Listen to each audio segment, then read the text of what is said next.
I haven't talked about Anthem in quite a while, but there have been a number of interesting developments about this game over the past few weeks, and I don't know what it all ultimately indicates. I don't know if it means there's potential for the game to rejuvenate itself, or if EA is really trying to get rid of it.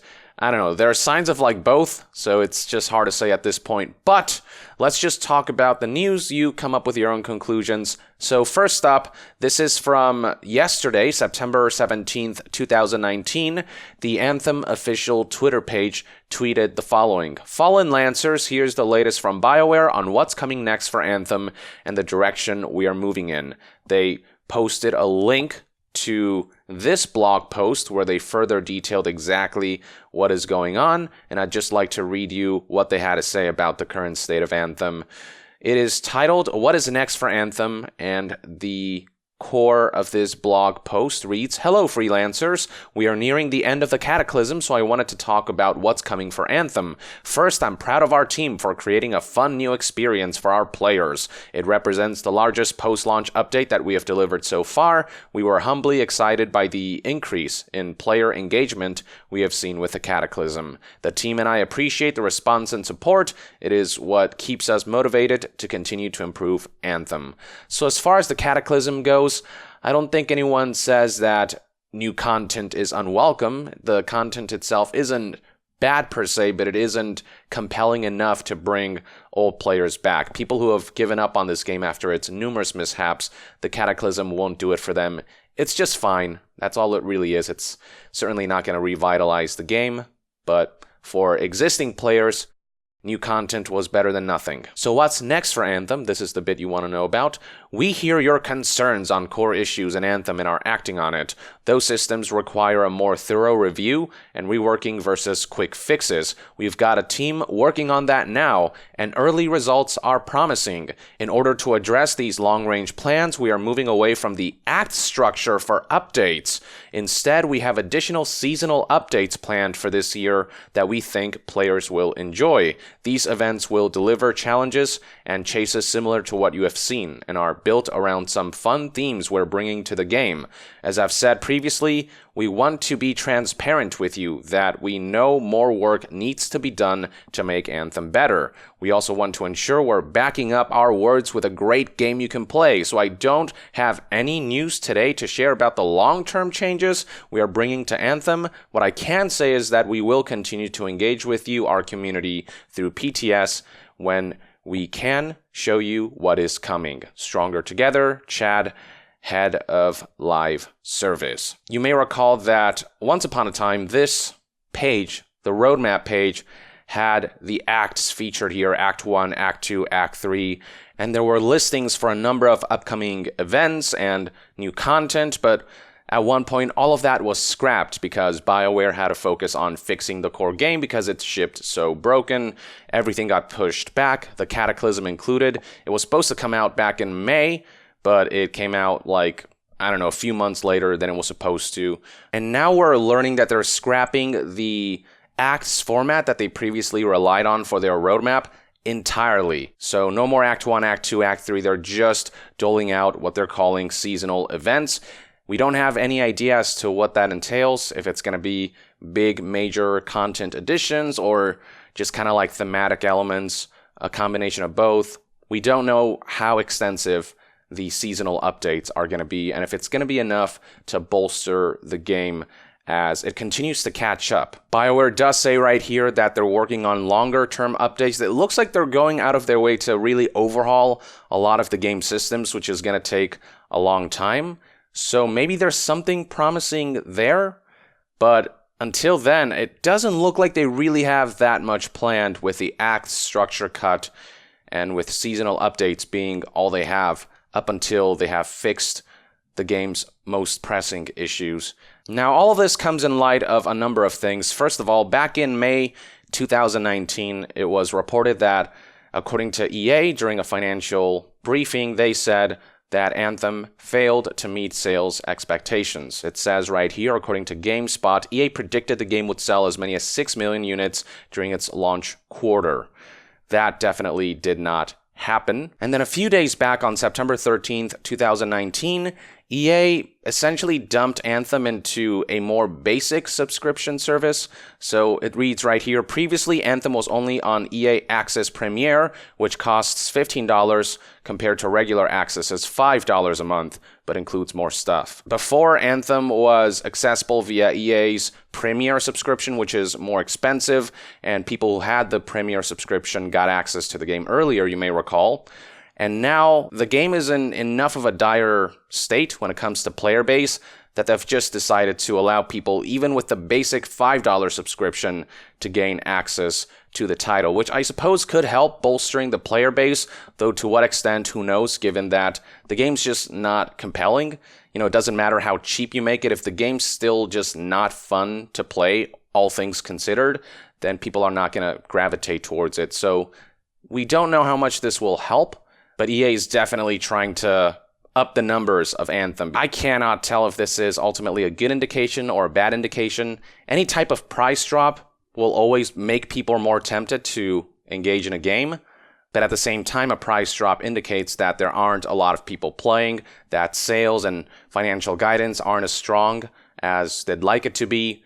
So yeah, it's got both potentially positive and negative implications. Then again, do keep in mind that a lot of EA's major releases do eventually end up becoming part of EA's basic subscription. So it took Star Wars Battlefront 2 11 months to get to that point, Battlefield 5 11 months, Battlefield 1 10 months, Titanfall 2 10 months, and Mass Effect Andromeda 7 months, according to this comment right here. As for Anthem, it did take shorter than usual, 6 months. Anthem's gap between release and ending up in the basic Origin access being so short might be telling of its performance. Kotaku right here wrote, it'd be easy to write this off as just another rung the game is hitting on its way down the ladder to oblivion, but who knows, in this day and age there is no telling what can happen to a game after launch. By landing on EA and Origin access and getting access to a player base that didn't have to pay full retail price to get their hands on it, Anthem might get a boost that needs to turn things around, or it might not. So it's kind of what I said, either it's going to boost the game enough to keep things going until BioWare gets their shit together, or it's just not going to make any difference because it's still not in a state that will draw a lot of people's attention amidst so much competition that's out there right now. I mean, Borderlands 3 just came out, Destiny 2 got a new expansion, and there are just so many games that are coming out this holiday season that there might not be room for Anthem to thrive in its current state. And then Polygon released this article in which they use the term dumped in EA Access, and they say that it's not a good sign for a game with tentpole expectations. And the article reiterated here that though Electronic Arts and BioWare have pledged continued support and say they have ongoing plans for the future of this new franchise, the game has been a critical disappointment and a glaring underperformer in terms of revenue. And the revenue part is the big one when it comes to EA. At some point, if this game does not recover financially, EA is going to look at it, deem it a failure, and just cut their losses. They're going to, I think, shut the game down if BioWare can't make one final push that will really bring this game back to life and resuscitate it. All of this also comes in light of Ben Irving, who was the lead for Anthem after the core team finished Anthem and moved on to Dragon Age. He all of a sudden up and left on August 15th, 2019. Not a lot of explanation. He talked about the usual stuff, what a great experience it's been to work at BioWare, so on and so forth. He said that he believes in Anthem, that its future is bright, and that he's got 2 community people who are kind of at the helm of Anthem now, which is kind of confusing. Forbes article also highlighted this here. This excerpt reads, oddly, Irving says he's leaving things in great hands with Jesse Anderson and Andrew Johnson. Not odd because those guys aren't good, they're great, they're just community leads, not game directors, unless I'm missing some other news of a promotion. What isn't clear now is if Irving is leaving and BioWare is continuing to work on Anthem in some capacity, who is steering the ship? A lack of leadership was one of the big issues with Anthem, so they definitely need someone at the helm with a clear vision, and currently we don't know who that is. Well, actually, now that I think about it, the guy who signed the most recent Anthem update was Chad Robertson, who's the head of live services. So maybe he's in charge now, but if that's the case, I'm not sure a guy with the position of head of live service is going to bolster confidence in the game's future and the ultimate intentions behind it. but that's just me. One last thing worth pointing out is this update from September 5th, 2019. This was, I believe, written by Casey Hudson, general manager over at BioWare. So here, the statement just clarifies that they are working on Anthem, that there is a future when it comes to this game, that they're working hard on it.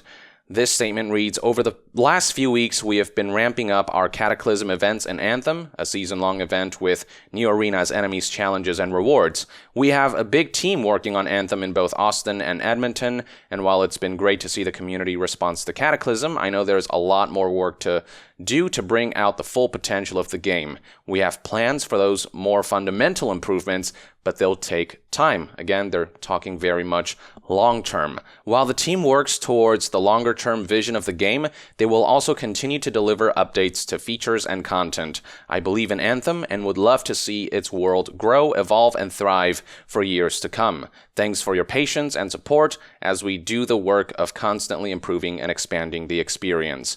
And then below that, interestingly enough, BioWare talks about how EA invested in a brand new office space for BioWare in order to bolster their development, I suppose.